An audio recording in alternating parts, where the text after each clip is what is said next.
Now me cry me say up to now the interior ministry yewra Muntaka Mubarak but under your watch prophet evangelization o can say abanti obono wa so ye o sin suo be say che no pastor DY Donko Reverend Daniel Yadonko July 2025 ono so be share nkom say shatawale obi betumi abodi 12 ye be na yi ono kura ye che no because some more can now we feel say cause panic fear and panic now we there yewra Mubarak interior minister Malam yasemu awaka no say yentwitwa nkrofo ti no yente wonka what are you doing about it nkrofo a yechi wo mo pe wo mo prophecy wo mo sum enkasa ya yechi wo mo nyagro why are you silent on this yewra Mubarak Muntaka apology is not enough. Now one of the issues are appear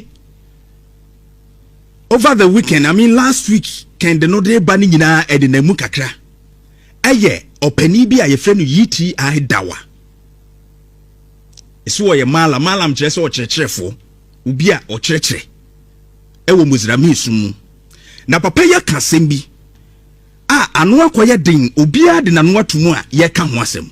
And I just want you to listen. Na iria ebeka ho asem. Atambiara no ojuma yachi wa yanku enshi right. Wallahi okunu a wa ye boni.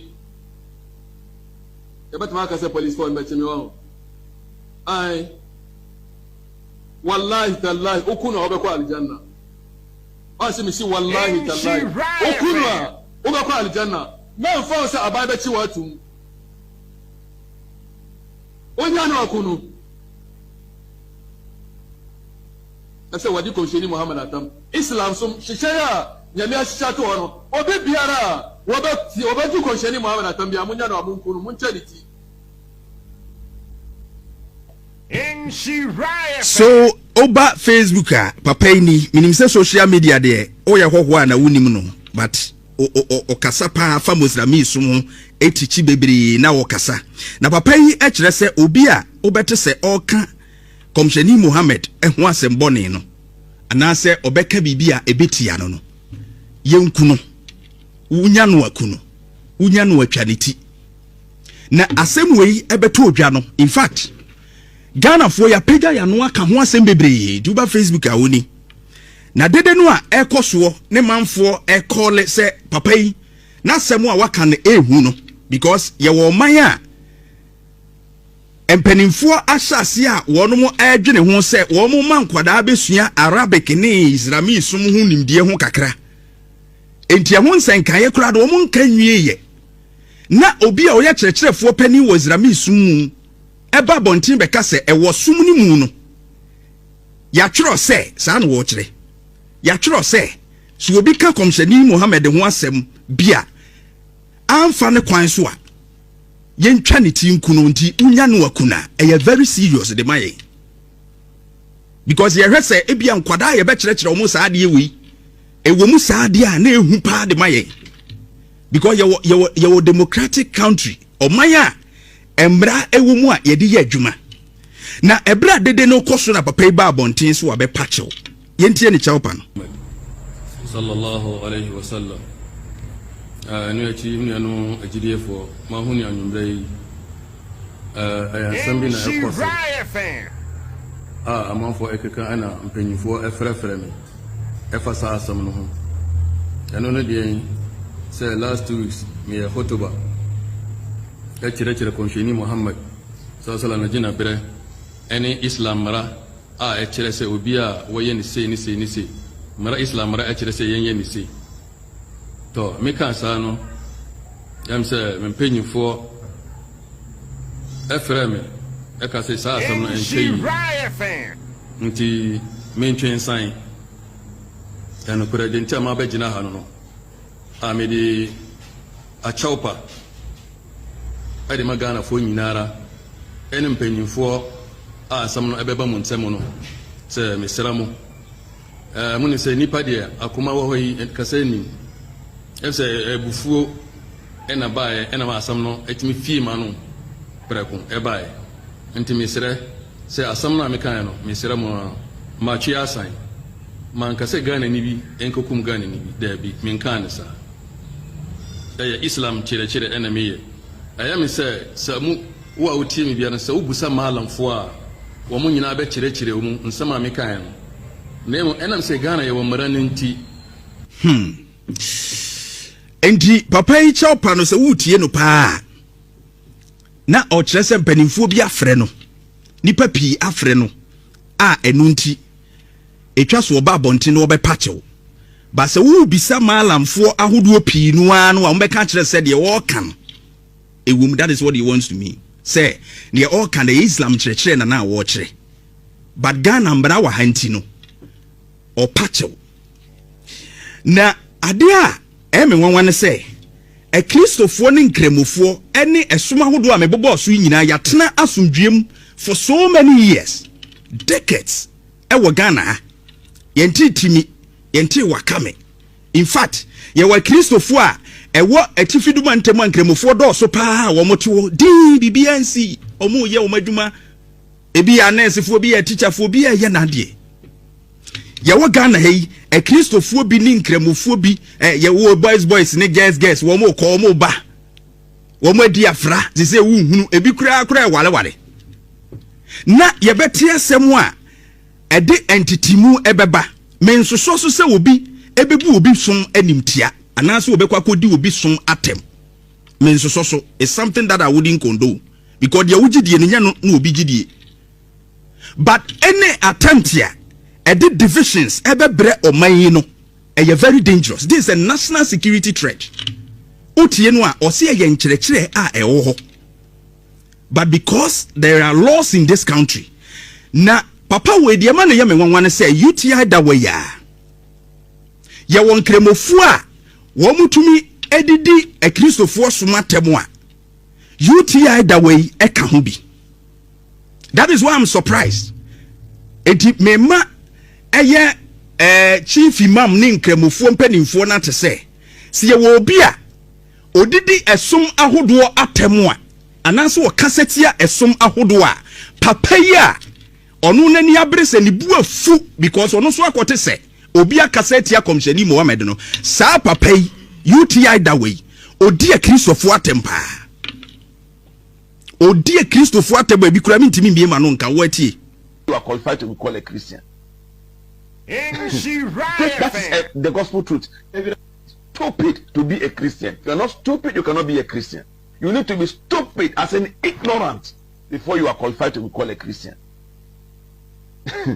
That is the gospel truth. If you are as an ignorant before you are qualified to be called a Christian. Enti osiji say we are stupid now be qualified to be called a Christian. Onu any I want mompe ni din na nkasa mame because as a guy name in can say nickname din bia wo use obi adi nim na say popular but this is the man na onu ankasa saka edidi Christofo atem the man who is calling say obi koye we ya but wo kan sa no opani wo kan sa no e Christofo a me preach si ye metwa uti because there is peace in Ghana. That is what I want you to understand. You yourself insulted Christians, but there is peace in Ghana. Obia mekasi yentwa uti. There were different views. Obia wana dwene ewo sumu. Na ya nhwede yi a yebema enoma ebe nyina no ebubu na edeko ne ya nhwede ya nka ho asem a ede wo haw ebebre wo man. Burkina Faso na no tware na ni abre. Sa nkakra there's a gentleman o Burkina Faso a wakasa. Adie we see no je fato somaye. Also please tell the Ghanaian authorities to watch out. This is exactly how it all started in Burkina Faso. It started in Burkina Faso in a town called Djibo, 45 kilometers from Mali. To all the Ghanaians, take my word for it. This man is a serious threat to your national security. When it started with similar preachings in Burkina Faso, the authorities back then neglected the issue until the followers of the Imam killed a man in the town using AK-47. It was the very first incident of insecurity in Burkina Faso which led us to where we are today. Jeff Mr. Offer, the screenshot in the Tosumami. It's a screenshot on the beto the page. Or see, there are so many details that I cannot post here. meaning so wo no ma bebrenko betumi apost dia kire say ya preaching say nin kasaye say ya na Burkina Faso mo tena ho ama kuro bi a friend Jibo opedi bi kire ya meduru ba bi na mabunu ni bi afa omu edidi dwuma na anim de ntia meka ho asem nei enura na abrantie bi akotworo ye friend Uma wakotworo woni social media page say he support this man asem o kan no he support him 100%. Was actually 100%. Telling us say a bit ye, a bit fat. But we have a peaceful country. I am per se yentem etete. I've already said. Yet yasumdiem. We don't want some of these preachings. In Kramofu peace waba bontia chim said ye papa kan no. Enye sakra na womo sum no etre.